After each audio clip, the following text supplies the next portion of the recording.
Nah, pemirsa, Anda menyaksikan Meja Redaksi. Kali ini kita akan membahas mengenai kasus yang sedang ramai diperbincangkan oleh publik, yaitu child grooming. Kejahatan grooming, manipulasi berbalut romansa. Tentu saja saya tidak sendirian, pemirsa. Saya bersama dengan Mas Fahruri, Senior Editorial Advisor, dan ada Mbak Windy Hapsari, selaku Editorial Research Department Head, dan saya Rinda Putri di sini sebagai host dan juga produser di Berita Satu. Mas Fah dan juga Mbak Windy, ini kan lagi rame banget ya. Betul. Kayaknya kita ngomongin redaksi seminggu topiknya ini. Iya betul, viral di mana-mana ya. Gak cuma di sosial media, berbagai media lain pun, gak cuma di Berita Satu, semua membicarakan ini selama 1 minggu. Child grooming mungkin istilah yang baru juga untuk publik. Karena belum banyak yang tahu. Bahkan di sosial media, saya tuh melihat orang belum bisa membedakan antara child grooming, pedofil, ya. dan exhibitionist. Iya. Karena saya waktu itu melihat satu berita nih, Mas Fah dan juga Mbak Windy. Sebenarnya ini mengarahnya ke exhibitionist, di mana dia memamerkan alat kelamin, tapi dalam caption ditulis besar child grooming. Nah, ini kan sudah salah persepsi. Iya. Definisinya, perilakunya aja sudah berbeda. Betul. Kita ke Mbak Windy terlebih dahulu. Hal dasar yang membedakan ini seperti apa supaya publik tahu? Oke. Kalau kita lihat ya secara definisi, saya mengambil satu referensi dari Secasa. Itu salah satu lembaga internasional di Australia yang memang care dengan kekerasan seksual. Kalau kita bicara soal child grooming sendiri kan memang salah satu bentuk kejahatan di mana ada proses manipulasi secara psikologis, yang kemudian ujungnya adalah eksploitasi, di mana dalam hal ini adalah seksualitas. Nah, pastinya akan berbeda dong dengan yang tadi lebih ke eksibisionis atau pedofil. Ya, kalau memang secara korban mungkin kalau pedofil mungkin sama ya, karena targetkan juga anak-anak kan ya. Tapi mungkin ini lebih jauh lagi yang prosesnya ya. Kalau eksibisionis kan lebih upaya untuk mempertontonkan mungkin perilaku asusila ya di hadapan orang lain, itu termasuk juga terkait dengan anak-anak. Nah, kalau terkait dengan child grooming sendiri itu kita bisa bilang bahwa ini satu perilaku yang sifatnya tidak instan, tidak tunggal. Artinya memang ada proses bertahap yang cukup panjang untuk membuat satu anak itu menjadi percaya. Pertama itu memang kita bisa bilang bahwa pilih korban dulu. Kalau kita lihat ya runtutannya ya, saya bicara dalam perspektif kriminologi dalam hal ini. Ada selection of victim yang dilakukan oleh para pelaku. Lihatnya dari mana? Pertama mungkin dari usia. Kenapa usia? Ya karena kalau kita lihat sekarang kan korbannya anak-anak ya. Anak itu kan juga ada fase-fase yang cukup panjang. Ada anak, ada remaja awal, remaja tengah, remaja akhir. Fase antara anak sampai remaja tengah itu masih riskan tuh. Usia dari berapa tahun? Di bawah 10 tahun sampai umur 15, masih labil. Nah, si pelaku tuh akan melihat di sisi usia itu dulu gitu kan. Kemudian terkait dengan fisik ya kan. Nah, yang ketiga ini yang mungkin patut kita waspadai, harus kita cermati juga terkait dengan tingkat kerentanan si anak. Tingkat kerentanan seperti apa? Kita bisa lihat dari aspek sosial dan juga dari aspek psikologis. Psikologis itu maksudnya kalau bisa lihat secara karakteristiknya dia ya. Oh, nih anak dia rendah diri, suka menyendiri, kemudian juga seperti merasa kesepian.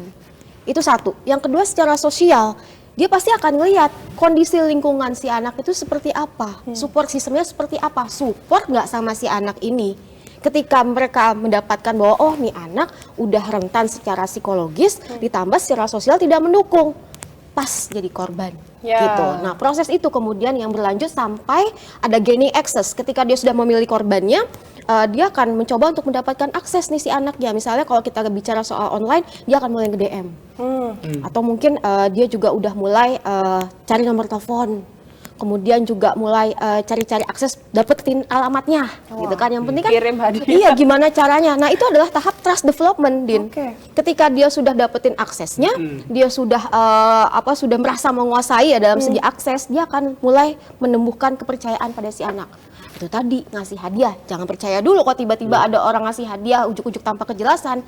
Itu salah satu bentuk ya membangun trust development itu tadi. Kasih hadiah, kasih empati ya terhadap anak ini, karena dia tahu dia kesepian ya, si anak ini misalnya di rumahnya ada masalah, dia datang tuh seolah-olah dia berempati, kayak mengistimewakan bahwa dia you are so special, kan seperti itu. Nah, anak yang selama ini tidak mendapatkan hal tersebut dari lingkungannya kan pasti akan merasa, oh oke, dia baik sama aku. Itu trust development yang pada akhirnya kemudian tumbuh percaya, tumbuh satu mekanisme dalam otak dia bahwa oke, ini orang orang yang bisa membuat aku secure, membuat aku nyaman, membuat aku aman. Dan pada akhirnya muncul itu satu tindakan-tindakan yang sifatnya ya pelecehan seksual, dan sampai kemudian nanti ada anti klimaks ketika dia merasa bahwa oh iya, kayaknya aku udah gak nyaman nih. Tapi di satu sisi juga ada kebingungan tuh di situ. Oh, kok bisa ya dia melakukan hal tersebut? Karena ada proses manipulasi itu tadi, udah terlalu di brainstorm gitu, cuci otak gitu ya. Ketika itu terjadi, dia juga merasa ada kebingungan di benaknya dia sendiri untuk akhirnya tidak bisa melepaskan diri dari jeratan itu. Artinya sebenarnya pelaku ini memanfaatkan situasi korban ya, dalam artian tadi. Betul. Tadi bahwa dia misalnya dijauhkan oleh teman-teman, kemudian dia datang sebagai hero terus pahlawan nih, lu dikucilkan sama teman-teman, ada saya, ya kan? Betul. Dengan cara itu tadi, apakah pendekatan dengan cara misalnya memberikan hadiah atau mengajak menghibur dengan mengajak jalan-jalan dan segala macam. Artinya ketika child grooming itu terjadi ketika misalnya korban itu dalam posisi tidak berdaya dalam segala hal. Misalnya ya tadi dijauhkan sama teman-teman, atau misalnya kemudian dia di rumah tidak mendapatkan perhatian dari orang tua. Dia akan mencari jalannya sendiri dan kebetulan ketemu dengan pelaku. Nah, disitulah kemudian ada proses manipulasi, pura-pura dekat, pura-pura baik gitu kan. Padahal ada tujuan di balik itu semua. Macam-macam tujuannya. Tapi memang belum pernah kita dengar ada tujuan atau motif ekonomi. Ada motif-motif lain di luar itu. Misalnya ingin, katakanlah ya, tujuan seksual. Ada juga yang seperti itu. Nah, kalau misalnya yang terjadi saat ini, tujuan utamanya sebenarnya itu tadi, ada tujuan seksual, tujuan ingin memiliki, dan tujuan itu tadi ada relasi kuasa, bahwa saya lebih dominan nih dengan si korban. Nah, kalau ini kan sebenarnya fenomena ini muncul setelah ada curhatan dalam bentuk karangan buku, ya kan, oleh seorang selebritas ya. Nah, di sini kebetulan nih katanya Dinda sudah pernah baca bukunya. Betul. Gitu. Ini kan sangat menarik ya, karena seminggu terakhir semua orang membicarakan mengenai Broken Strings. Karyanya si Aurel. Nah, ini kan sebenarnya udah diterbitin dalam versi bahasa Inggris terlebih dahulu saat itu. Dia tes ombak dulu di dalam bahasa Inggris, kemudian feedbacknya sangat positif. Banyak support yang datang sehingga diterbitkan dalam bahasa Indonesia yang bisa diakses gratis PDF-nya. Dan semua orang bisa mendownload tuh. Ya, akhirnya semua orang di situ ternyata hampir seluruh remaja pernah merasakan, walaupun kasusnya berbeda-beda ya. Dan banyak banget yang istilahnya relate dengan kisah si Aurel itu, sehingga menjadi viral dan ramai diperbincangkan publik, yang rencananya memang Aurel akan menerbitkan dalam bentuk fisik juga untuk bukunya itu supaya mudah diakses. Nah, ini kan sebenarnya bukan hal baru juga, Mas Fah dan juga Mbak Win. Berarti sudah lama terjadi, cuma tidak ada yang speak up. Kemudian istilah itu sangat asing di publik, sehingga ya selama ini dipendam aja, menyimpan trauma terhadap anak tersebut. Kenapa si Aurel ini tiba-tiba menerbitkan buku itu?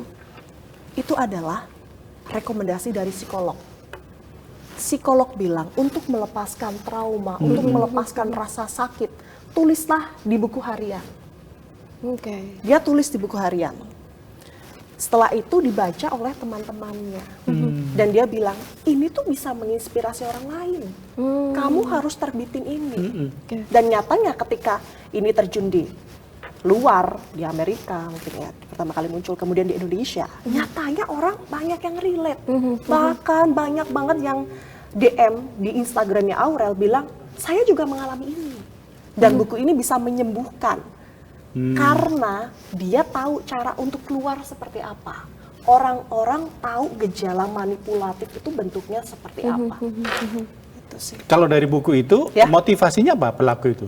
Kalau saya baca, ini kan jumlahnya 220 ya Mas Maya. Saya belum baca full nih Belum ya. semuanya. Baru 70 halaman, tapi di situ sudah sangat menyakitkan setiap stepnya. Jadi kalau saya melihat ini adalah bentuk kepemilikan sepenuhnya. Oh, ingin memiliki. Memiliki. Yang kedua, karena usianya jaraknya jauh, 15 tahun dan kalau nggak salah saat itu si pelaku yang cowok ini 29 atau 30 jaraknya hampir cukup dua jauh sih. kali Lipat lipat ya. ya usianya ya. Iya. Seksual.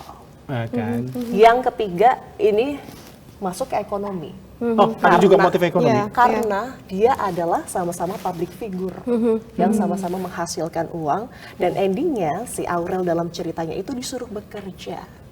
Yang dimana kartunya hasilnya buat cowok. Iya. Jadi kalau kita bedah kriminolog ngeri kali ya.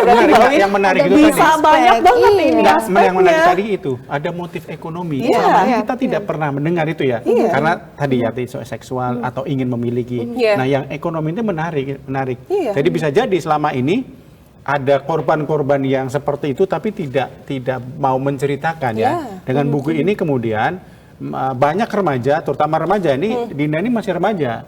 Ya, bisa juga nih kita tanya nih, Dinda pernah mengalami ini enggak nih kayak gitu sebagai remaja? Aduh, tahu nggak ini Mas Wah dan Iya. juga Mbak Win, kenapa saya sakit banget bacanya? Sampai Relate. halaman 70 itu memutuskan untuk berhenti membaca karena relate. Bagaimana seorang pria ini perlahan mendekati seorang wanita dengan berbagai macam gimmick yang dilakukan gitu ya. Bisa jadi kondisi perempuan ini sedang rapuh, mencari jati diri, kesepian gitu ya. Faktornya kan banyak. Betul. Kalau dalam kasusnya Aurel saat itu dia datang ke Indonesia tidak bisa bahasa Inggris, tidak punya teman gitu ya. Jadi ketika ada cowok yang deketi, wah, he is my best friend gitu kan. Iya. Kalau saya saat itu mungkin belum bisa mengenali jati diri karena masih Iya. sekolah juga, sekolah masih SMA. Dalam kondisi mencari jati diri, terus ada cowok yang deketin dan kalau bisa dibilang itu mungkin cinta monyet ya. Ganteng nggak waktu itu cowoknya? Bisa dibilang oke lah. Oke lah ya, Kalau oke. ganteng sekarang nemu yang lebih ganteng banyak ya. Dan sempat bucin ya Dino. Sempat Betul. bucin Aduh. saat itu. Tapi ini kalau saya baca mirip sekali dengan kasusnya si Aurel. Bagaimana perlahan cowok tersebut membuat kita nyaman. Kemudian pelan-pelan menjadikan kita sahabat orang yang kalau nggak ada lu kita nggak bisa hidup deh. Kayak gitu loh kesannya. Jadi kayak gitu pelan-pelan tapi Betul. caranya pelan-pelan. Kemudian memberikan hadiah yang saya bilang tadi itu. Terus aduh. Akhirnya bisa lepas nih, akhirnya bisa lepas. Jangan nggak? dulu, Jangan jangan dulu. Stepnya masih banyak. Dalam buku Aurel, ketika seseorang ingin lepas, dia bilang akan mengancam dengan bunuh diri, ya kan? Di bukunya Dalam Aurel ini. bukunya Aurel, si cowok pingin lompat dari gedung saat itu ceritanya gitu. Tapi dalam kisah hidup saya, pemirsa, si cowok bawa senjata tajam yang dia pingin bunuh diri. Oh, sama ingin bunuh diri juga. Sama juga ya. Terus saya Dan dilakukan di depan Dinda saat itu? yes. Oke. Dan Dinda kayak, oke, sama dengan Aurel kita berusaha kayak menenangkan dan menyelamatkan itu ya. Bahkan ini yang paling ekstrim ya, Mas Wah dan juga Mbak Win. Saat itu kita pernah konflik berantem, si cowok pulang dengan, kalau lu kayak gini gue mati aja deh. Biasa gitu. Kita anggap itu sebagai ancaman dan kayak bullshit deh. Kayak berulang kali dia ngomong kayak gitu. Pulang dia kecelakaan, beneran kecelakaan, sepeda motor dan harus ke rumah sakit. Saya datang dengan nangis. Nangis karena kasihan. Iya, karena kan setelah konflik dan dia Kayak caranya feel guilty kayaknya ya. Iya, feeling guilty. Dan itu kan bisa jadi menjadi salah satu caranya Iya. dia untuk membuat wanitanya kembali dengan cara seperti itu. Berulang kali mengancam untuk bunuh diri. Terus mungkin sedikit melakukan hal ekstrim supaya kita, gue ngelakuin ini buat lo loh. Iya kan? Itu yang mungkin dirasakan Aurel juga ketika mau lepas.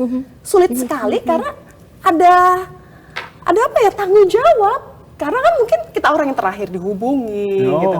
Kalau dibilang bucin ya mungkin di fase-fase seperti itu ya, tapi ada faktor-faktor lain yang membuat akhirnya hubungan itu berakhir menjadi toksik. Saya mungkin nggak bilang itu child grooming ya, karena saya jaraknya nggak 2 kali lipat gitu ya. Tapi ini lebih ke toxic relationship. Jadi itu kenapa sangat relate? Karena dia sebegitu mengekangnya. Kalau saya saat itu di sosial media, passwordnya itu dia yang pegang, dia yang ganti, take over. Bahkan WhatsApp kayaknya bisa disadap juga. Udah kayak agen dia. Pada saat itu Dinda merasa nyaman itu karena apa? Tidak nyaman. Tidak nyaman sebenarnya. Ingin lepas. Itu setelah berapa tahun 2 baru tahun. mengalami ketidaknyamanan 2 itu? tahun. 2 tahun tuh. Iya. Dia nggak langsung dari awal gitu. Cuma nggak bisa lepas dengan cara dia yang seperti itu. Dan itu dirasakan Aurel juga. Ketika dia kemana-mana harus ditemani. Syuting itu ditungguin sampai pagi. Tahu sendiri proses syuting kalau film dan sebagainya itu bisa sampai pagi seperti itu. Ketika Aurel berusaha untuk bersosialisasi, berteman dengan orang lain justru dibatasi gitu kan. Menganggap bahwa cuma aku yang ngertiin kamu. Iya. Ya kan? Tapi saat itu memang dibatasi pertemanan Dinda. Memang. Hubungan sosial semua dengan teman, termasuk dengan orang tua, apakah dibatasi juga? Nah, dengan orang tua sebenarnya si aktor ini tadi ya, kita sebut dalam buku itu kan si Bobby. Sering main ke rumahnya Aurel, kemudian orang tuanya awalnya baik-baik saja, karena si Bobby ini juga mengantarkan orang tuanya ke lokasi syuting, memberikan treatment yang sangat baik, datang memberi makanan. Ya selayaknya cowok baik-baik gimana sih ya? Kalau kita nyebutnya sekarang green flag. Ya kan? Terus kemudian jadi red flag gitu ya kan. Bisa kayak gitu. Tapi orang tua di sini juga punya peran penting. Karena bisa membatasi pergaulan. Saat itu dalam kisah buku ini si buku bilang kalau orang tua sebenarnya sempat membatasi. Namun Aurelnya juga ada berontak karena handphonenya sempat disita. Dan si aktor Bobby ini kemudian dalam buku tadi dia memberikan HP kedua untuk Aurel untuk berkomunikasi. Tapi memang ada pertengkaran yang hebat antara si Aurel dengan orang tua itu. Gitu sih. Bahkan ini yang mungkin bisa dibilang salah satu klimaksnya juga, si Bobby mengajak Aurel untuk datang ke Komnas HAM, mengakui bahwa dia dieksploitasi oleh orang tuanya. Jadi dia dibuatkan naskah untuk dibaca. Ya. Nah, ini yang menarik ya Mbak Win dan juga Mas Fahruri, bahwa netizen juga menyoroti ini bukan hanya kesalahan dari Aurel saja, karena dia masih muda, tergolong sangatlah muda gitu ya. Tapi mereka justru menyoroti bagaimana parenting dari orang tua, bagaimana pengawasannya, kenapa bisa terjerumus. Padahal kalau zaman dulu kita kayaknya nurut banget ya sama orang tua ya, dibentak ya, takut, kayak nggak ada komunikasi dulu, waduh ke warnet diam-diam. Itu artinya itu cerita tadi kemudian bisa menjadi refleksi, terutama ke saya karena saya sebagai orang tua, saya masih punya anak ya, dalam artian cerita tadi menyadarkan bahwa bisa jadi selama ini terjadi tadi child grooming ya, walaupun anak saya sudah besar, tapi saya sebagai orang tua bisa jadi nggak menyadari itu. Nah, dengan cerita tadi, pelajaran buat orang-orang tua yang lain, tidak hanya saya, untuk selalu berhati-hati terhadap anak, terutama ketika itu tadi hubungan kita dengan anak sudah mulai tidak mulus ya. Ada hal-hal yang kok kayaknya dia lebih nurut sama temennya deh dibanding dengan saya misalnya, dibanding dengan orang tuanya. Ini juga pelajaran buat orang tua yang lain gitu loh. Orang tua yang menonton ini misalnya harus memperhatikan nih anaknya jangan-jangan jadi korban. Karena tadi ujungnya kan kurang bagus ya. Ada berbagai motif yang tadi sudah diceritakan oleh Dinda. Nah, oleh karenanya saya kira cerita dari Aurel tadi akan menjadi pelajaran bagi orang tua semua dan juga buat para remaja yang sekarang sedang itu tadi mencari jati diri, merasa bahwa tidak ada teman dan lain-lain gitu loh. Nah, saya kira fenomena ini akan bisa jadi akan terus berlanjut. Nah, tapi dengan adanya peran orang tua, semoga ini tidak ada korban-korban baru gitu loh. Nah, menurut pandangan Mbak Windy gimana? Saya bicara soal peran orang tua ya. Iya. Jadi ketika proses itu berjalan, proses manipulasi, sebenarnya ada beberapa case yang tidak hanya si korbannya Sebentar, tadi Mbak Windy menyebut proses manipulasi. Iya. Itu memang ada proses manipulasi itu? Ada, pasti ada. Ada. Karena kan memang dia tidak instan, pasti ada proses untuk membentuk sebuah persepsi bahwa ini salah, ini adalah bisa jadi hutang budi gitu kan ya. Itu pasti ada proses denial. Nah, ketika ada proses manipulasi itu, sometimes itu juga yang dimanipulasi itu adalah orang tua, support sistemnya. Jadi ketika ada satu korban yang kemudian dia merasa tidak baik-baik saja, tapi ternyata ada orang tua yang sudah ikut termanipulasi nih.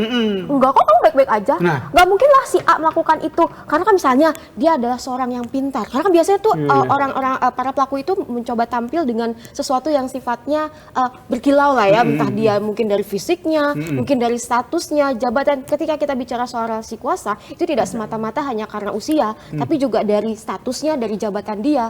Jadi mungkin orang tua yang sudah termanipulasi itu justru akan merasa bahwa nggak mungkin dia diapa-apain sama orang ini karena dia baik kok, sering kasih makanan ke mama kayak gitu-gitu.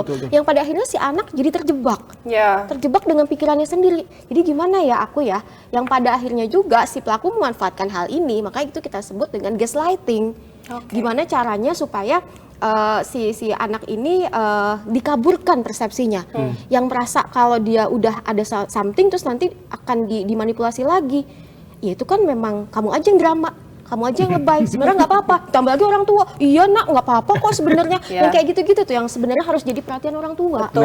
Nah, ketika ini kan zaman media sosial ya. Nah, proses grooming itu lebih banyak dilakukan melalui media sosial atau fisik gitu, dalam artian ketemu dan segala macam. Selama ini yang pernah dialami oleh Dinda?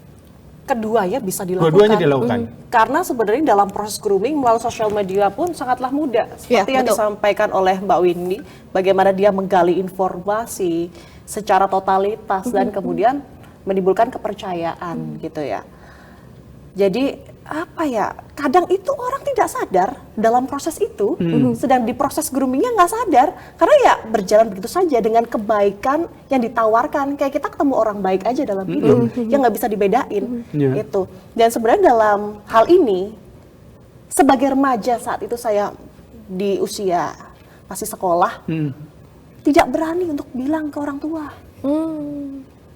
Saya takut dijudge, takut disalahkan, takut tidak diberi kepercayaan. Banyak rasa takutnya. Tapi waktu itu lebih dekat kemana? Dekat ke orang tua atau ke pelaku? Waktu keduanya sama-sama dekat. Sama-sama dekat juga? Iya. Dan orang tua mengenal dengan baik si pelaku ini. Yes. Sering ke rumah juga. Sering. Ini tadi sering ke rumah itu tadi manipulatif tadi. Manipulasi lagi, bawa martabak gitu ya misalnya. Jadi makanan kesukaan mertua calon gitu misalnya. Tapi ini ada nggak data misalnya korban atau pelaku itu lebih banyak misalnya dari sisi gender itu lebih ke laki-laki, misalnya korban lebih banyak perempuan misalnya, pelaku lebih banyak laki-laki, ada nggak data gitu? Kalau pelaku memang secara data lebih banyak laki-laki ya, dan korban perempuan. Tapi kalau kita bicara soal kasus kekerasan seksual, secara data tuh pasti ada zero data ya. Tidak semua kasus kekerasan seksual itu dilaporkan. Jadi mungkin datanya sekian tapi aslinya nggak segitu, karena mungkin ada ketakutan. Karena kalau kita bicara soal kekerasan seksual, di kita itu kan masih satu hal yang aib ya, masih tabu untuk dibicarakan. Kenapa? Karena ada kecenderungan victim blaming. Jadi kalau kita bicara soal perspektif korban, bisa jadi korban itu jadi disalahkan. Ada victim precipitation, di mana korban itu dianggap punya partisipasi untuk menimbulkan satu kejahatan. Misalnya, saya nggak bersalah kok karena korban mau kita cinta, sama-sama sayang, gitu kan? Terus nanti mungkin ya korbannya memang dia yang ngajak duluan misalnya kayak gitu ya, ketemuan atau gimana, itu jadi satu alasan-alasan tertentu gitu yang dikemukakan oleh si pelaku karena dia pengen menetralisir keadaan gitu, pengen menyembunyikan kesalahan dia. Yang pada akhirnya ketika takutnya kekhawatiran itu korban jadi tidak melapor karena dia takut ada victim blaming. Akhirnya akan menimbulkan double victimization. Jadi dia merasa bahwa udah jatuh tertimpa tangga, nanti ada image sosial. Jangan-jangan nanti aku bisa dicap genit misalnya, kayak gitu mau ya, sama mau sama mau, aku yang iya. agresif, nah kayak gitu-gitu, jadi orang takut. Iya. Makanya ya kemudian banyak orang yang tidak memilih untuk melaporkan. Tapi dengan hadirnya kasus ini sekarang yang terbuka di publik, itu kan membuka suatu ruang wacana yang cukup bagus ya, di mana kita punya pada akhirnya sadar gitu ya, yang mungkin bisa membuka satu partisipasi juga dari para korban-korban untuk speak up. Gitu ya, dan tentu saja ini juga harus ditindaklanjuti oleh pihak-pihak terkait ya, gimana nih ke depannya seperti apa, bagaimana kemudian kita bicara soal sanksi hukum, nah itu mungkin perlu kita tindaklanjuti sih. Nah ini penting nih, bagaimana supaya bisa jadi panduan juga buat remaja-remaja atau anak-anak gitu, kan tadi sudah ngalamin bahwa mengalami grooming tadi ya, bagaimana kita bisa keluar dari grooming tadi sehingga kita bisa terselamatkan lah oleh dirinya sendiri, karena tidak ada orang lain yang bisa membantu kan ketika itu. Nah, ketika itu bisa exitnya gimana nih? Gimana Din?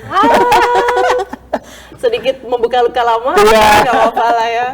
Agak susah karena berulang kali seperti yang saya bilang ya, mengancam untuk bunuh diri, ya kan. Kemudian kalau kita mencari kesalahan akan disalahkan balik gitu ya. Bahkan dulu saya juga mengalami kekerasan juga, seperti ditempel di tembok terus mau dipukul. Fisik? Fisik juga. Kemudian saya dilempar ke kursi. Aduh. Udah mengalami fase-fase seperti itu. Dan itu dilakukan di depan orang tuanya beberapa kali. Di depan orang tua siapa? Di depan orang tuanya dia. Aduh.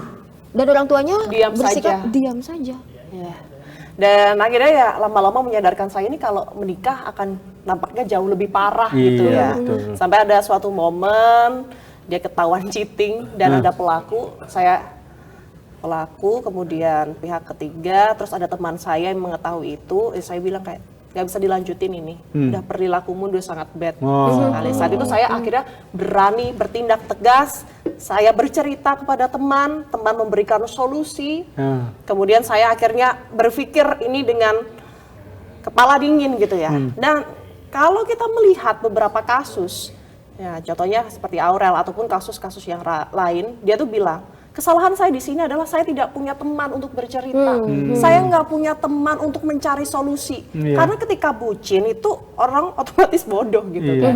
Dia tidak akan berpikir secara rasional. Bahkan mungkin 1000 orang bilangin, bahkan orang tua bilangin, kayaknya akan mental begitu saja. Tapi kalau dia udah punya satu teman yang bisa dipercaya, trust, dia akan bisa mengambil keputusan itu. Dan harus berani mengambil tindakan ketika, ya udah kalau cowok akan mengancam itu, seberapa jauh sih ancamannya gitu. Kan kita harus bisa punya perisai lah untuk penguatan diri gitu. Artinya harus ada orang lain yang membantu menyadarkan. Betul gitu ya. Ketika misalnya tidak ada, misalnya gini ya, selama proses grooming tadi tidak ada teman yang bisa menyadarkan atau teman yang kita percaya untuk bisa keluar dari lingkaran itu, ya mungkin prosesnya akan lama ya. Itu berapa tahun? 2 tahun ada ya? 2 tahun setengah yang akhirnya bisa lepas. Dan itu cukup menyiksa dan lama. Dan ada teman yang bisa menyadarkan dan menunjukkan bukti-bukti bahwa ternyata dia sangatlah buruk untuk ke depannya. Dan memang saat itu udah ada rencana serius untuk menikah ya. Di saat baru lulus SMA udah ada rencana menikah. Wow. Sangat ngeri gitu. Tapi ya. dampak psikologisnya udah nggak terasa sekarang ya. Enggak ya? Untuk jadi hanya trauma sekedar, gitu sampai hanya sekarang? memori aja gitu ya. Aduh, sebenarnya kalau boleh jujur, ini sudah hilang begitu aja karena lupa, jarak, waktu itu bisa bikin orang lupa. Betul. Tapi banyak kegiatan. Tapi ketika baca buku itu seperti membuka Oke, lama. Makanya lagi ya. saya memilih untuk tidak melanjutkan buku itu karena itu kan ada 220. Dan ternyata di akhir-akhir justru lebih menyakitkan lagi, yang dia diludahin lah, dia disakitin secara fisik dan sebagainya. Waduh, kayaknya saya nggak sanggup deh untuk lanjutin itu. Iya. Gitu sih. Tapi syukur untungnya bisa. Dina itu banyak Kuat ya? aktivitas. Iya, jadi Pertama lupa. kuat, banyak aktivitas, jadi lupa. Nah, betul. makanya pentingnya kita harus banyak aktivitas ya. Iya. Waktu itu diisi dengan aktivitas apa saja waktu itu? Kalau itu kan setelah transisi dari sekolah langsung kuliah, memilih untuk aktif Nah, di aktif. kegiatan kuliah, Nah, ya kan, aktif ini. organisasi, berteman, bersosialisasi. Udah tahu nih mana orang yang baik dan orang buruk karena bertemu dengan banyak orang. Nah. Tapi kadang beberapa orang tidak sadar karena saya tahu mentalitas itu akan berbeda terbentuknya gitu ya. Orang untuk bangkit itu prosesnya juga akan beda-beda gitu. Ini juga yang lagi rame diperbincangkan, nggak cuma child grooming ya Mas Fah dan juga Iya. Pak Widi. Ada istilah yang lagi rame juga itu Apa tuh? workplace grooming. Apa itu? Oh, Wah. di kantor ya? Di Di kantor, oh. Mbak Win, gimana sih ciri-cirinya? Aduh. Apakah benar ini terjadi? Karena belum pernah saya mengalami kebetulan. Oke, ini ya menarik ya. Maksudnya di saat kita lagi heboh soal child grooming, Iya. tapi memang sebenarnya ada satu fenomena lagi gitu ya Iya, di iya. di lokasi pekerjaan ya. Memang ada sih sebenarnya. Mungkin kita juga nggak nyadarin ya Nggak sebenarnya nyadarin. kalau itu ada gitu kan. Karena lagi-lagi tuh ada masalah manipulasi di situ. Walaupun memang secara lokusnya aja yang berbeda. Kalau yang satu kan lebih ke anak targetnya, Iya. kemudian juga lokasinya mungkin lebih private. Nah kalau di sini kan di kantor gitu ya. Tapi proses itu tuh pasti ada. Biasanya yang terjadi itu antara misalnya Baru ya ini Mas Maya. Harus saya jadi atasan bawahan, atasan Bawahan, bawahan, oke. junior senior, Oh. dan mungkin juga menimpa anak-anak atau karyawan-karyawan yang baru masuk. Dimana dia tadi sama kayak anak statusnya rentan. Iya. Orang baru masuk kan kita masih bingung ya, Betul, mau betul. kemana nih, Butuh ini teman kemana ya. gitu-gitu kan, terus gimana nih pencapaian kinerja segala macam, Iya. dia bingung. Nah itu dimanfaatkanlah oleh ya mungkin karena ini sifatnya lebih ke relasi ya ke atasannya yang lebih tinggi dari situ kan. Dan ketika itu terjadi ya lagi-lagi ada proses manipulasi yang tidak disadari oleh anak ini karena atau karyawan ini karena dia merasa bahwa oh saya mendapatkan kenyamanan, saya mendapatkan keamanan gitu secara pekerjaan. Jabatan aman, penilaian PA ya kalau di kita itu aman gitu ya, ya udah biasa aja gitu ya. Iya. Sementara itu sebenarnya bisa dimanfaatkan oleh si atasan ketika ada peran yang dilanggar. Jadi misalnya ketika bicara soal atasan bawahan, ya otomatis kan kita sebenarnya harus bicara soal pekerjaan aja, deadline gimana, aman Iya, ya gitu-gitu iya, kan. iya. Nah tapi ada juga orang-orang yang sudah memanfaatkan konteks manipulasi itu, kemudian dia sampai melanggar ke luar itu, misalnya chat di jam di luar kerja, Iya. chatnya pun Waduh. juga private, misalnya Aduh. udah makan belum gitu kan. Iya. Kita harus bedain ya, Mas Fah dan Dinda ya. Ini perlu hati-hati nih karena Betul, dalam konteksnya siap, ya. kantor kan ya. Aduh. Ada 4 jenis perhatian. Oke. Apa aja tuh? Pertama perhatian profesional. Oke, seorang atasan ke bawahan perhatian secara profesional aman, ya kan? Gimana kerjaan? Aman, Din? Aman. Oke, aman. Ngasih lampu hijau. Ada yang kedua perhatian secara personal. Din, gimana kemarin keluarga sehat? Aman? Balik Masih lagi aman? keluarga. Aman. Aman. Masih lampu hijau. Masih. Kita perlu bahasa basi, Iya, nggak iya, mungkin iya. kita Iya. tiap saat cuma ngomongin keluarga aja, kerjaan Kerjaan aja aja. kan. Masuk ke yang ketiga, perhatian spesial. Apa tuh? Itu yang perlu sebenarnya tuh masuk di lampu kuning ya, kita harus hati-hati. Perhatian spesial tuh udah kayak oh kamu udah makan belum gitu kan, makan nanti sakit iya, gitu iya, ya. iya. Terus misalnya kamu kinerjanya paling bagus deh di antara yang lain, nggak ada yang Berikan satu pujian. kenyamanan validasi, Ya, itu oke, udah oke. perhatian Oke. yang spesial. Meningkat lagi, ini yang bahaya, perhatian manipulatif. Ketika dia sudah ngasih perhatian, kemudian dia kayak memberikan tekanan-tekanan impulsif. Dia memberikan tekanan di mana kemudian tekanan itu seperti sebuah apa ya? Kalau tidak dilakukan itu ada sanksi buat si korbannya. Kayak misalnya, lu kalau nggak jalanin apa yang aku mau, nilainya jelek loh nanti. Jabatan nanti goyang nih, mutasi nih. Nah itu perhatian yang sifatnya manipulatif. Disitulah kita sebut dengan workplace grooming. Jadi itu memang terjadi di kantor. Nah, saya kebetulan pindah-pindah kerja udah Oh, beberapa udah kali banyak ya? Udah beberapa kali ya. Siap. Pernah nggak? Nah, bukan pelaku lah ya. Saya tidak yang bukan pelaku ya. Iya. Dalam artian, Bina punya iya, Dina jadi artinya- bingung yang di sini yang paling muda. Artinya apa kasus semacam tadi sebenarnya apa namanya faktornya adalah faktor benar-benar teman karena faktor teman dekat. Karena faktor teman dekat. Misalnya gini, bukan sekedar bukan sekedar tadi atasan bawahan gitu kan, tapi karena faktor kedekatan emosional. Nah, tetapi kemudian kedekatan emosional itu kemudian tidak disadari bahwa itu adalah bagian dari grooming di tempat kerja. Nah, sadarnya adalah kok selalu apa-apa nyamannya dengan dia ya, nyamannya. Walaupun itu tadi, padahal secara umur kan kita orang bekerja kan tidak jauh beda dengan cerita Dinda tadi, umurnya jauh gitu. Secara umur kita kan sama gitu kan. Nah, sehingga itu tadi kedekatan kedekatan dalam artian emosional itu yang kemudian tidak disadari bahwa itu sebenarnya ada proses grooming, karena pasti ada tujuannya. Nah, menurut saya, Dinda pernah ngalamin nggak? Waduh, jadi tidak hanya love relationship ya, Iya, di workplace ya, gimana kayaknya nih? pernah ngalamin nih, tapi nggak usah diceritain. Jangan ya. Nggak usah ceritain. Di episode berikutnya kita akan ceritakan Betul. kalau lagi sebentar lagi. Oke. Terakhir sebelum kita menutup sesi kali ini, karena sudah durasi 30 menit gitu ya, Mbak Winnie dan Mas Fah. Child grooming, workplace grooming, hal-hal yang mungkin baru, tapi sebenarnya tidak baru karena ini istilahnya baru mencuat aja karena perkembangan teknologi. Terus semuanya sekarang serba cepat, orang bisa langsung searching untuk mengetahui definisi, ciri-ciri dan sebagainya. Apa yang ingin disampaikan sebagai rekan media gitu ya? Iya. Silakan Mbak Winnie dulu dan lanjut Mas Fah. Saya pikir kita yang bisa mencegah satu kejahatan pertama kali itu adalah diri kita sendiri. Gitu ya. Kita harus sadar bagaimana indikasi-indikasi kejahatan yang terjadi, aspek-aspek kriminogen seperti apa yang terjadi. Jadi memang itu harus dipahami. Termasuk juga ketika kita ada kasus seperti ini, dan kemudian kita media juga memblow up itu, mudah-mudahan kan bisa dicerna oleh masyarakat bahwa oh ini indikasinya. Kemudian yang kedua adalah surveillance system. Jadi memang perlu ada, mungkin kalau ada istilah integrated 360 gitu ya, ketika surveillance kita ngomong pengawasan juga harus 360. Semua pihak harus sama-sama gitu ya, untuk mencegah kejahatan ini supaya tidak terulang, baik dari orang tuanya, dari pihak sekolah, kemudian mungkin dari pertemanan, itu semua harus kompak untuk menjaga kondisi ya supaya tidak terjadi kejahatan semacam ini lagi. Kalau saya sedikit aja bahwa ini menjadi pelajaran penting bagi orang tua, termasuk saya sebagai orang tua yang kebetulan sudah punya anak ya, untuk hati-hati terhadap modus-modus semacam ini, karena ujungnya juga tidak baik buat masa depan anak-anak kita. Sehingga pengawasan terhadap anak-anak, kemudian hubungan baik dengan harus selalu dibangun. Itu aja sih pelajaran yang bisa kita petik dari kejadian yang diceritakan dalam buku tadi.